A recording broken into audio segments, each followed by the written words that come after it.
یو ځل نبی علیہ السلام مبارک اوبه غوښتې عائشې صدیقې رضی الله تعالی عنها سره جام په لاس کې وی عائشې چې ته کله اوبه وڅښې نو باقي ماله راوړه او ورته وی نه د الله رسوله مخکې به تو بس کې بیا به وروسته زه څکم وی نه تو څکه نو عائشې بیبي اوبه وڅښلې نو بیا یې وله جام راوړه نو چې جام یې راوړه نو رسول الله مبارک ته تپوس وکړو وی عائشې شونډې دې په کوم ځای پرتې وې نو عائشې بیبي ورته ګوته ونیوه وی صاحب په دقه ځای مې شونډې پرتې وې دقه ځای مې شونډې پرتې وې قسم دی حضور پاک مبارک د عائشې د شونډو په ځای خپلې شونډې کېښودې او بیا وڅکلې اوس یو سړی ښځې سره دومره مینه کوي او د خپلې بیبي سره دونه محبت کوي چې د هغې شونډې په کوم ځای لګېدلې او ته به هم په دقه ځای د شونډې اکدم دا ښځه به ترې قربانېږي او که نه به قربانېږي زمونږ ستاسو نه مخکې ښځه اوبه څکي شي او خو دې څکي ای څه دا مردارې شونډې دې نیولې دي ټول جام دې ولاړه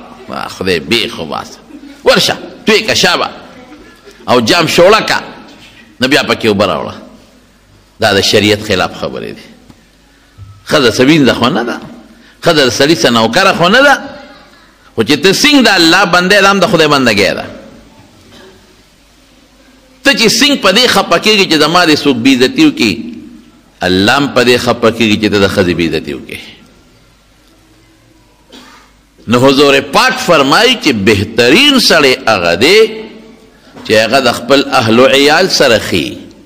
او زه تاسو کې په دې صفت موصوف یم زه د خپل اهل و عیال سره او د خپل کور د خلکو سره خیمه بهترین یم خیر معنی بهترین او په شمایل ترمذی کې راځي چې رسول الله صلی الله علیه وسلم په خپل جون کې ما ضرب امرأة ولا خادما قط نه بیبي له ډب ورکړی دی نه غلام او نوکر او خادم له ډب ورکړی دی په خپل زندګۍ او کته وې دا دومره ښه اخلاق قسم دې د ټولو دنیا د خلکو اخلاق یو ځای کا که د رسول الله مبارک د یوې بیبي په اخلاقو کې د خپې دوړې ته رسېږي دا ولې دا ژوند یې ښکلی تېراو په زور او په والو ښځه نشي تابع کولی په مینه به ښځه تابع کې په محبت به ښځه تابع کې زمونږ د دارالعلوم دیوبند یو ډېر لوی عالم یو ډېر لوی مفسر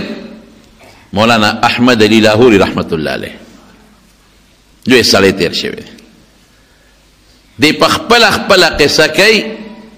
وی هغه وختو چې زه په دارالعلوم دیوبند کې هم طالب وم دا د مور او پلار سیکانو دی خدای مسلمان که نو په د دې دیوبند د کلي نوم دی د دې دیوبند په دې کلي کې یو سیټ و مالدار سړی و خو سیټ نیک سړی و لور یې پیغله شوې وه د سیټ لور پیغله شوه نو د لور هم دا خواهش و چې یو عالم سره نکاح وکړم او د سیټ صاحب هم دا خواهش و چې زه دا خپله لور یو عالم له په نکاح کوم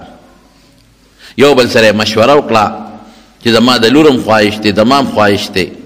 او دا لور چې یو عالم له په نکاح کوم نو چا ورته وی چې عالم ګورې نو خو دغه دارالعلوم دیوبند دی علما خو هغې ته معلوم دي هلته ورشه نو محتمم صاحب ته ووایه نو لور له به دی چې یو ښکلی عالم وګوري دا به ډېره ښه ده نو سیټ صاحب شو